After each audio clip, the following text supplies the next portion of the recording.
बताते हैं कि रूस और यूक्रेन के बीच चल रहे संकट के उस वक्त पर क्या हुआ जब आप सो रहे थे। बड़ी खबर यह है कि अंतर्राष्ट्रीय स्तर पर रूस की घेराबंदी की तैयारी शुरू हो चुकी है। इसके लिए आज संयुक्त राष्ट्र आम सभा की आपातकालीन बैठक बुलाई गई है। यूएनएससी ने यूएनजीए के आपातकालीन सत्र के लिए प्रस्ताव भेज दिया है। इस प्रस्ताव को 11 देशों का समर्थन मिला, जबकि रूस ने विरोध किया। तो वहीं भारत, चीन और यूएई ने वोटिंग में हिस्सा नहीं लिया। इसी बीच यूक्रेन ने दावा किया है कि उसने अब तक 4300 रूसी सैनिकों को मार गिराया है, जबकि 200 सैनिकों को बंधक बना लिया है। इसी बीच न्यूक्लियर फोर्स अलर्ट के बाद अमेरिका हरकत में आया है और उसने F-35 फाइटर रोमानिया के बेस पर उतारे हैं। वहीं यूएस ने पोलैंड में एयर डिफेंस सिस्टम की फोटो जारी की है।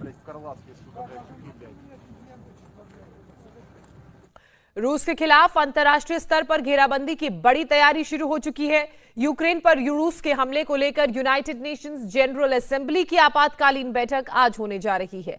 पिछले 4 दशकों में यह पहला मौका है जब यूक्रेन को लेकर यूएनएससी ने यूएनजीए में आपातकालीन सत्र बुलाने को लेकर प्रस्ताव पास किया है। संयुक्त राज्य सुरक्षा परिषद के 15 सदस्यों में से 11 सदस्यों ने इमरजेंसी प्रस्ताव का समर्थन किया, जबकि रूस ने इसके खिलाफ वोट दिया। भारत के साथ चीन और यूएई ने इस बार भी वोटिंग में हिस्सा नहीं लिया। अब आज भारतीय समय के मुताबिक शाम 8:30 बजे संयुक्त राष्ट्र महासभा का आपातकालीन सत्र बुलाया जाएगा। भारत ने साफ कर दिया है कि भारत की प्राथमिकता यूक्रेन में फंसे नागरिकों को निकालने की है और इसके लिए दोनों पक्षों को बातचीत के जरिए समाधान निकालने की ओर बढ़ना भी चाहिए।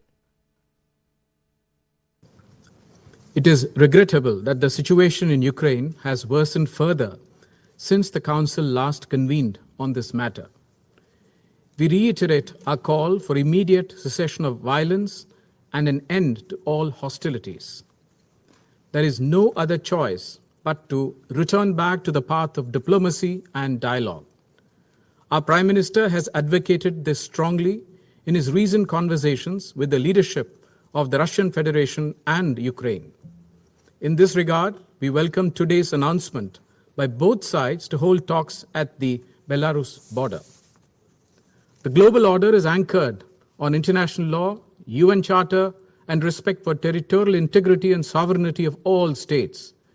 We are all agreed on these principles. We continue to be deeply concerned about the safety and security of Indian nationals, including a large number of Indian students who are still stranded in Ukraine. Our evacuation efforts have been adversely impacted by the complex and uncertain situation at the border crossings. It is important to maintain an uninterrupted and predictable movement of people. It is an urgent humanitarian necessity that must be immediately addressed. Taking into consideration the totality of circumstances, we decided to abstain.